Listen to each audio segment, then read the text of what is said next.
في محاولة لتنظيم هجمة لنادي السيب. كرة ملعوبة أمامية باتجاه ناصر، كرة خطيرة، كرة جول. الله،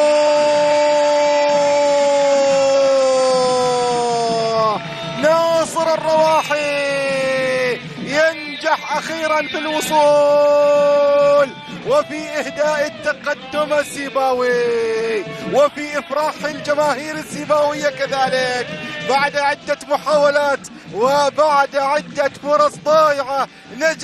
ينجح أخيرا ناصر الرواحي في المرور، في العبور، في هز الشباك، في هز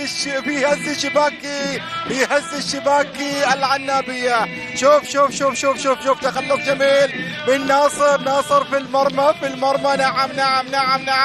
نعم لكن تمريرة كانت من أرشد، تمريرة أرشد وإنهاء جميل جدا من ناصر الرواحي.